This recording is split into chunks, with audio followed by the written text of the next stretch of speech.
줄이 삐뚤삐뚤해진 거는 참지를 못합니다. 더러운 거를 맨손으로는 절대 안 만진다. 전형적인 강박장애 증상입니다. 단순 습관이나 버릇과 달라 일상마저 어렵게 만듭니다. 2014년 강박장애로 진료받은 사람은 2만 3천여 명. 이 가운데 절반은 20, 30대 젊은 환자입니다. 대부분 학교나 직장생활 초기에 시작되지만 방치하면 우울증 같은 정신질환으로 악화되기 쉽습니다. 오늘은 강박 및 관련 장애에 대해 정보를 드리고자 합니다.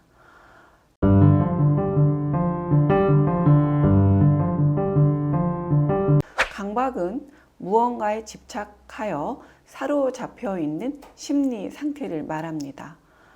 강박 및 관련 장애의 주된 특징은 두 가지입니다. 즉, 강박 사고와 강박 행동입니다. 강박 사고는 나의 의지와 상관없이 어떤 생각이나 충동이 자꾸 의식 수준으로 떠올라서 그것에 집착하는 것입니다. 강박 행동은 불필요한 행동을 반복적으로 하는 행동인데요. 이는 나의 불안을 완화시켜주는 행동이어서 내가 어쩔 수 없이 한다고 생각합니다. 이 중에서도 오늘은 강박 장애에 대해서만 말씀드리도록 하겠습니다. 강박 장애, 즉 임상적인 특징은 원치 않는 불쾌한 생각이 자꾸 떠오르는 것입니다. 즉 이를 강박 사고라고 하는데요. 이것을 제거하기 위한 행동을 반복합니다. 즉 강박 행동을 하는 것입니다. 그러한 장애를 강박 장애라고 합니다.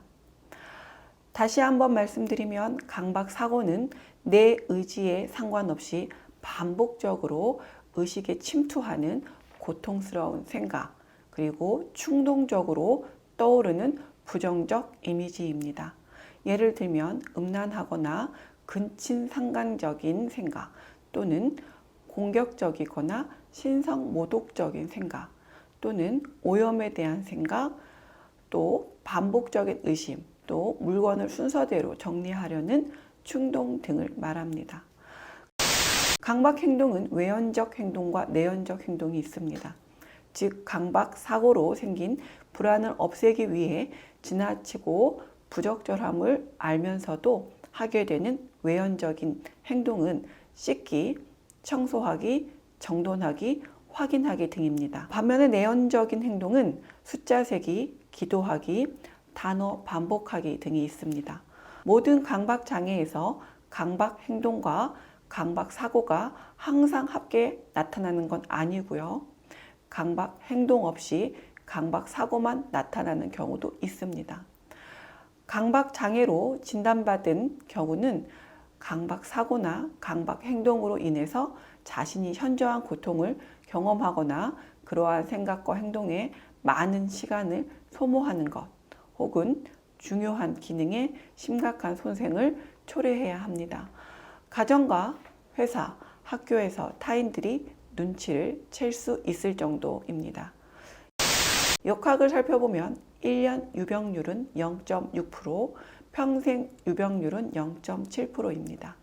즉 평생을 놓고 보면 1000명 중 7명은 강박장애로 진단받는다는 것입니다. 흔히 청소년기나 초기 성인기에 시작합니다. 드물게는 소아기에 시작되는 경우도 있습니다. 남자는 6에서 15세, 여자는 20에서 29세에 흔히 발병합니다. 청소년기에는 남자에게 더 흔하지만 성인기에는 여자에게 더 흔합니다. 대개 서서히 발병해서 만성적인 경과를 보여줍니다. 즉 오랜 기간 동안 강박장애에 시달린다는 것을 말해줍니다. 강박장애는 스트레스 감지 시 더 심해집니다.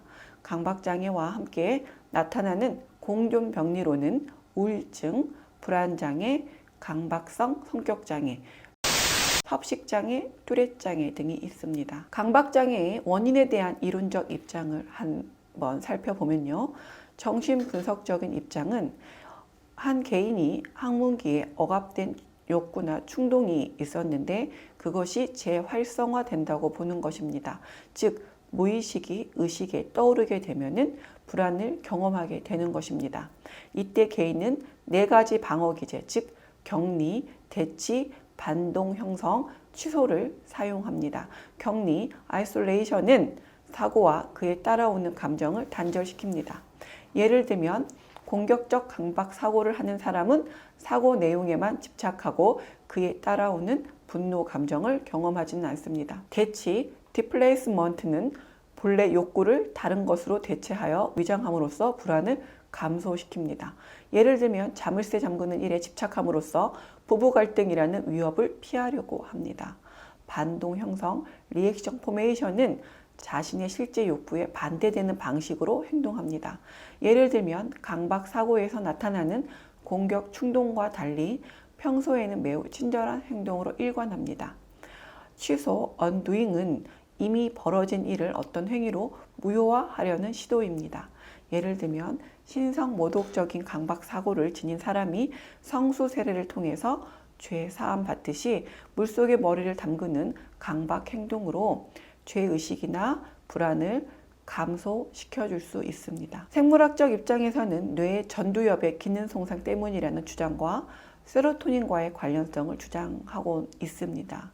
그렇지만 아직 강박장애에 대한 일관성 있는 생물학적 이론이 확립되어 있지는 않습니다. 강박장애 치료에 대한 정보를 몇 가지 드리겠습니다.